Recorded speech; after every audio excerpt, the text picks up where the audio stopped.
একটা বিধবা মেয়ের সাথে আমার একমাত্র ভাতিজার বিয়ে দিলে তুমি? তোমার কি বুদ্ধি ভ্রষ্ট হয়েছে? এই মেয়ের স্বামী বিয়ের একদিনের মাথায় মারা গিয়েছে, এমন একটা অপয়া মেয়ের সাথে আমার ভাতিজার বিয়ে দিলে কোন সাহসে গিয়েছিলে তো এই মেয়ের বিয়ে খেতে, আর নিজের পুত্রবধূ করে নিয়ে আসলে? ক্ষোভে কথাগুলো বললেন মিসেস রোকেয়ার বেগম। নদিয়া বেগম ইতস্ত করে বললেন, উফ, আস্তে কথা বলো রফি, সিরাত শুনে ফেলবে, মেয়েটা অনেক কষ্ট পাবে কথাগুলো শুনলে। রোকেয়া বেগম বিরক্তকর মুখমণ্ড নিয়ে বিছানা থেকে উঠে দাঁড়ালো। প্রচন্ড বিরক্ত নিয়ে বলল, শুনলে, ভুল কিছু তো বলিনি। তোমাকে বোকা বানিয়ে ঘাড়ে চেপে বসেছে, একেবারে বহিয়ে আসলো এই বাড়িতে। রোকেয়া বেগমের কথা শুনে খুবই বিরক্ত হলেন নদিয়া বেগম।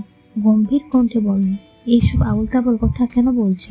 আর সিরাতের মত ছিল না এই বিয়েতে। ও তো আহনাফকে বিয়ে করতে রাজি হতে চেয়েছিল না, পরে ওর বাবা কথা রাখতে এই বিয়েতে রাজি হয়। তোমাকে আমার কিছু বোঝাতে হবে না, সবই এই মেয়ের বুদ্ধি। ইচ্ছে করে প্রথমে রাজি হয়নি, জানি কেউ একে দোষরোপ করতে পারে।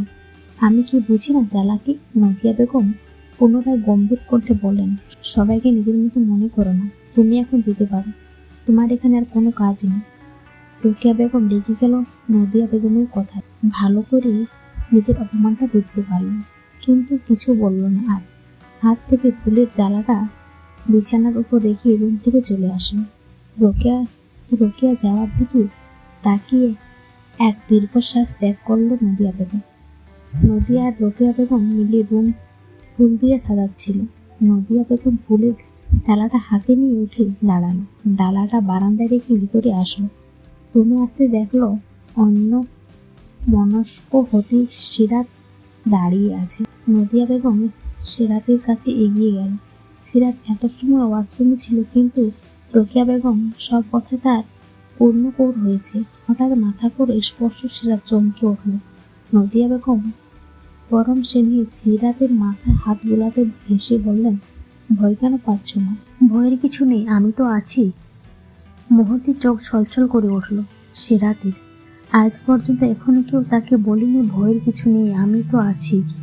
শুধুমাত্র আমি আছি তো পাশে, এই কথাটা অনেক যথেষ্ট মনের সাহস জোগাতে, মনের ভরসা সঞ্চয় করতে।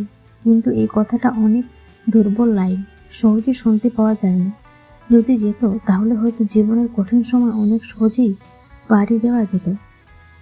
সিরাতের ভাবনায় ছেদ ঘটিয়ে নদিয়া বেগম বললেন, চলো বিছানায় বসবে। নদিয়া বেগম সিরাতকে বিছানায় বসিয়ে বলল, তুমি বসো মা, আমি এক্ষুনি আসছি। সিরাতকে বসিয়ে রেখে নদিয়া বেগম নিচে চলে গেলেন। সিরাত চুপচাপ বসে ভাবতে লাগলো, নদিয়া বেগম কত সহজে তাকে আপন করে নিয়েছে। শুধুমাত্র 2 দিনের আলাপে নিজের ছেলের বউ করে নিয়ে আসলেন, কিন্তু বিয়ের মধ্যে যে করুণাও রয়েছে, সে তো কখনো চায়নি করুণার পাত্রী হতে। তাহলে ভাগ্য কোনো তাকে বাধ্য করলো করুণার পাত্রী হতে? হয়তো ভাগ্য নিষ্ঠুর, সবসময় নিষ্ঠুরতার পরিচয় দেওয়ার তার কাজ। মানুষ যা করতে চায় না, ভাগ্যের পরিহাস তাকে বাধ্য করে তা করতে।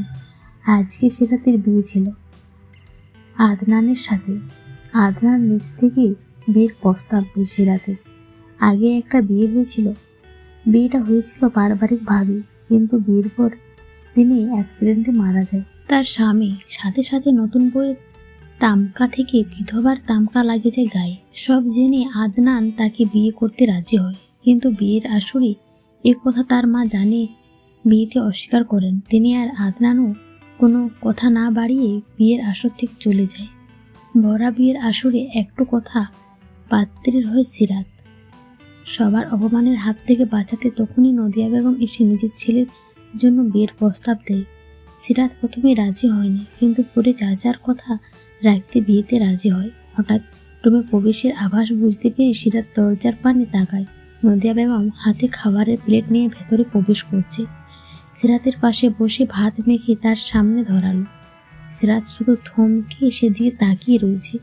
নদিয়া বেগমের ব্যবহার সিরাত ক্ষণে ক্ষণে অবাক হচ্ছে। অল্প সময়ে অনেকটা আপন করে নিয়েছে তিনি সিরাতকে। নদিয়া বেগম চোখের ইশারায় সিরাতকে খেতে বললেন। সিরাত আবার খাবার মুখে নিয়ে খেতে লাগলো। এক অদ্ভুত ভালো লাগা কাজ করছে তার মনে। খাবারের এক অদ্ভুত তৃপ্তি পাচ্ছে আজ সে। এই খাবারের ভেতর লুকাই রয়েছে মাতৃ স্নেহ। এই স্নেহ পাওয়ার জন্য এতদিন তার মন আফসোস করত। ইস, যদি তার মাও বেঁচে থাকতো তাহলে তাকে হয়তো তার মুখে তুলে খাইয়ে দিত। আজ অনেক বছর পর মাতৃস্নেহের ছোঁয়া পেল। সিরাত ছোট থাকতে তার বাবা মা রোড অ্যাক্সিডেন্টে মারা যায়। তারপর থেকে চাচার বাসায় বড় হয়েছে সে। চাচার ভালোবাসা আর চাচির অবহেলা পাত্রী হয়ে তার বড় হওয়া। এই রোড অ্যাক্সিডেন্টের তার জীবন থেকে অনেক কিছু কেড়ে নিল। সবে ওটি থেকে বের হলো আহনাব। নিজের কেবিনে এসে গায়ের এপ্রন খুলে চেয়ারের উপরে রাখলো। চেয়ারে বসে কেবিনের হাত রেখে তার উপর মাথা নুড়িয়ে রাখলো। মাথা ভার হয়ে রয়েছে তার। ফোনের আওয়াজে মাথা তুলে ফোনের দিকে তাকালো সে। জানে এখন মা ফোন দিয়েছে। আহনাব ফোন কেটে দিয়ে উঠে দাঁড়ালো। হাতে এপ্রনটা নিয়ে কেবিন থেকে সিরাত গরমে ভারী বেনারসি পাল্টে নরমাল সুতির পড়েছে। গরমে অত্যন্ত হতেছিল তার অনেক। মাথার যন্ত্রণায় মরে যাওয়ার উপক্রম তার। শরীর যেন ছেড়ে দিচ্ছে তার। ঘড়ির দিকে তাকিয়ে দেখলো 12টা বাজে 15 মিনিট। আর তার যার সাথে বিয়ে হয়েছে সেই ব্যক্তির নাম আহনাব। শুধু এতটুকু জানে সে, তাকে কখনো দেখেনি সিরাত। বিয়ের সময় তার পাশে বসেছিল অনেক সময়, কিন্তু তার দিকে তাকানো হয়নি সিরাতে। এই বাসায় আসার সাথে সাথে বেরিয়ে গিয়েছে আহনাব। নদিয়া বেগম বললেন তার জরুরি কাজ আছে, তাই গিয়েছে। সিরাত বিছানায় গা হেলিয়ে দিল। আর বসে থাকা সম্ভব হচ্ছে না তার পক্ষে।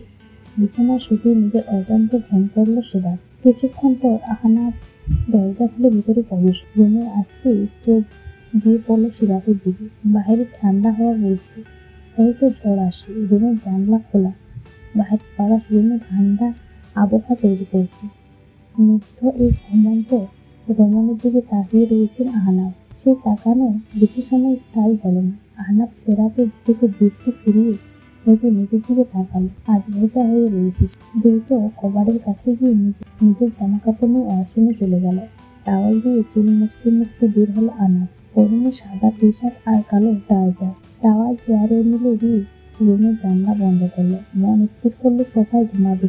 বিছানার কাছে এগিয়ে গেল বালিশ নিতে। সিরাতের অপর পাশে বালিশ রাখা। আহনাব একটু ঝুঁকে বালিশ নিতে গেল। সঙ্গে সঙ্গে সিরাতের ঘুম ভেঙে গেল। চোখ খুলতে আহনাবকে দেখে চিৎকার করলো। আহনাব চমকে সোজা হয়ে দাঁড়ালো।